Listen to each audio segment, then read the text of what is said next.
안녕하십니까. 12월 13일 화요일입니다.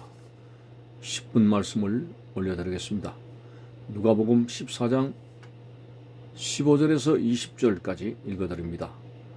함께 먹는 사람 중에 하나가 이 말을 듣고 이르되 무릇 하나님의 나라에서 떡을 먹는 자는 복되도다 하니 이르시되 어떤 사람이 큰 잔치를 베풀고 많은 사람을 청하였더니 잔치할 시각에 그 청하였던 자들에게 종을 보내어 이르되 오소서 모든 것이 준비되었나이다 하매 다 일치하게 사양하여 한 사람은 이르되 나는 밭을 샀음에 아무래도 나가 보아야 하겠으니 청컨대 나를 양해하도록 하라 하고 또 한 사람은 이르되 나는 소 5겨리를 샀음에 시험하러 가니 청컨대 나를 양해하도록 하라 하고 또 한 사람은 이르되 나는 장가들었으니 그러므로 가지 못하겠노라 하는지라. 아멘.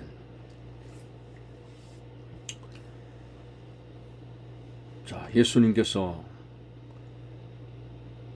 바리새인 지도자 집에 초대해서 음식을 나누는 시간 속에서 몇 가지 그들에게 뜨끔뜨끔한 회개해야 될 그런 문제에 관한 메시지를 전하셨습니다.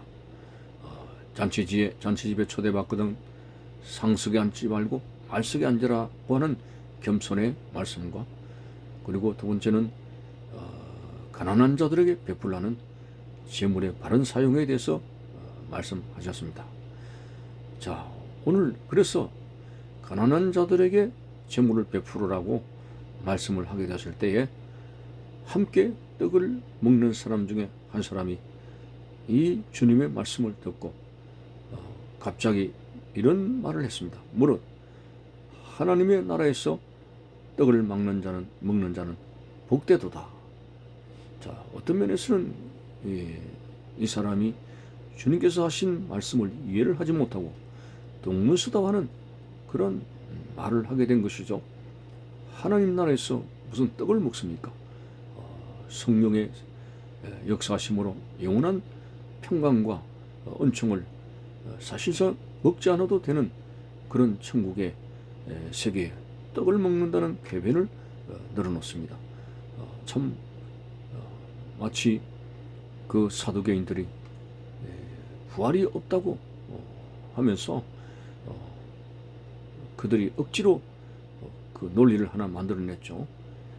7형제의 비유를 했고 천국에 부활할 때 부활이 있다면 천국에 부활할 때 누구의 아내가 되겠느냐 하는 식으로 천국에서도 마치 결혼을 하는 것처럼 전혀 상식이 없는 말을 하게 된 것처럼 오늘 이 떡 먹는 사람 중에 한 사람이 예수님의 말씀과는 전혀 동문서답을 하면서 하나님 나라에서 떡을 먹는 자가 복되도다 하는 식으로 전혀 천국의 어떤 영적 생활에 대해서 알지 못하는 말을 하게 되는 것을 봅니다. 물론 우리가 변화된 육체와 영이 결합되어서 영육이 하나님 나라에 살지만은 생명나무의 열매를 먹는 것 외에는 떡을 먹는다든지 어떤 식생활에 어떤 관습이 천국에는 없습니다. 그런데 그런 생뚱맞은 소리를 오늘 한 사람이 했습니다. 어쨌든 예수님은 거기에 대한 답변은 없이 계속적으로 말씀을 하십니다. 어떤 비유를 하시느냐 하면은 어떤 사람이 큰 잔치를 베풀었습니다. 그래서 많은 사람을 정식으로 초대했습니다. 우리 잔치를 베풀었으니까 우리 집에 잔치집에 오소서.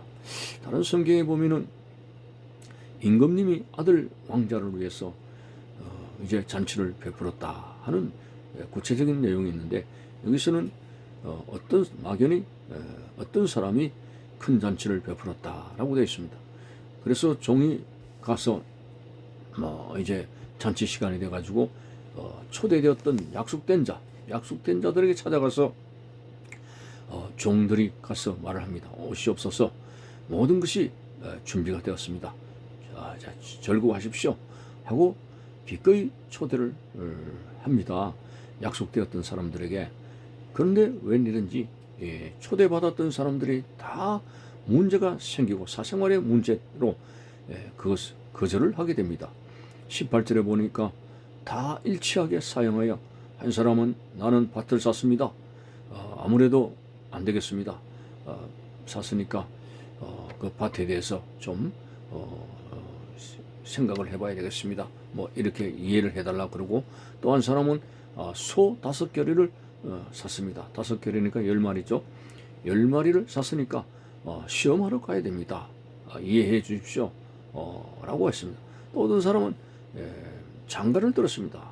뭐 참 장가 들었으니까 뭐 생애 중에 귀중한 일이죠. 근데 이미 초대되었을 것입니다.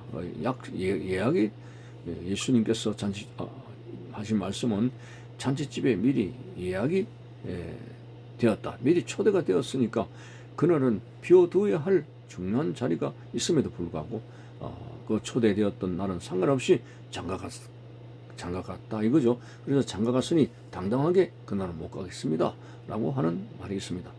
그래서 참 이 잔치가 얼마나 중요한 잔치인지 참 오늘 본문에서 생각할 수 있는 그런 말씀인데, 그래서 주인이 종의 보고를 듣고 그래 진노했습니다. 그래서 주인은 이제 진노하여 종에게 빨리 시내와 거리와 골목으로 나가서 가난한 자들과 불편한 자들, 맹인들과 저는 자들을 데려오라. 그래가지고 초대받지 못했던 그러한 소외된 사람들이 대거 이제 그 정식으로 초대되었던 그 자리에 앉게 되고 잔치를 즐기게 되었던 그런 말씀을 하고 있습니다. 이것은 결코 세상의 잔치에 관한 말씀이 아니라 바로 천국 잔치에 대해서 관한 말씀이죠. 그리고 정식으로 초대되었던 사람들은 바로 유대인들과 종교 지도자들입니다. 그들은 한마디로 예수 그리스도를 통한 복음의 전파를 거부했고, 한마디로 그 예수 그리스도의 복음 전파는 천국 잔치의 초대입니다. 예수 그리스도를 통해서 죄 사함을 받고 이제 죽음의 권세에서 벗어나서 영원한 하나님 나라에 부활하여 살게 되는 그 복음으로 말미암아 천국 잔치에 유대인들과 그리고 종교 지도자들이 초대를 받았지만, 이런저런 여러 가지 이유를 통해 가지고 그들은 복음을 거절하게 되고 예수 그리스도를 부정하게 되고 이제 그들이 천국 잔치에 가지 못하게 되는 안타까운 사실과 더불어서 그들이 복음을 거절했고 그들이 천국 잔치에 대해서 거부했기 때문에 그 자리에 누가 가느냐? 바로 이방인들이 들어가게 되고 또 소외받고 그들이 무시하게 되는 천대받는 창기나 세리나 그런 그 맹인들, 환자들, 이런 사람들이 대거 그들이 거절했던 천국 잔치의 자리를 차지하게 되었다는 말씀을 하고 있습니다.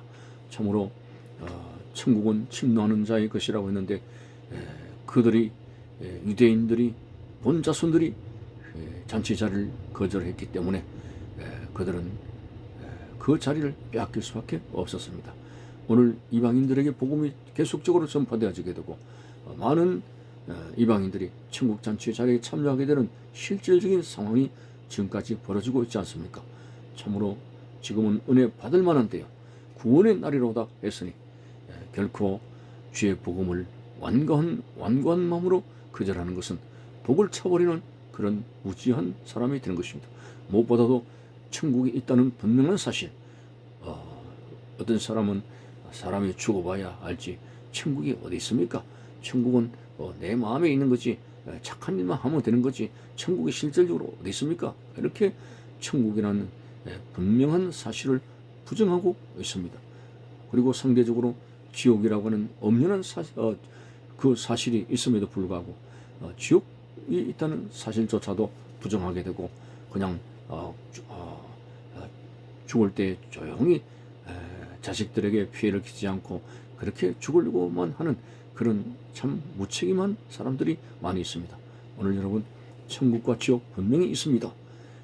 그렇기 때문에 예수님께서 우리를 지옥에서 건지시기 위해서 자기 몸을 십자가에 못 박고 죄를 사하시기 위해서 죽으셨고, 그리고 그 예수님을 믿게 되면 구원을 받을 수 있는 길을 열어주시는데, 여러분, 천국 초대잔치 복음의 그 말씀을 통해서 우리는 마음의 문을 열고 오늘도 예수 그리스도를 통해서 저 천국을 가게 된다는 확신을 가지고 이 순례자의 길 속에서 천국에 대한 확실한 목표 지점 놓치지 말고 이 목표 지점에 달려갈 수 있는 우리의 신앙의 경주가 흐트러지지 않는 자세를 가질 수 있기를 바라는 것입니다. 감사합니다.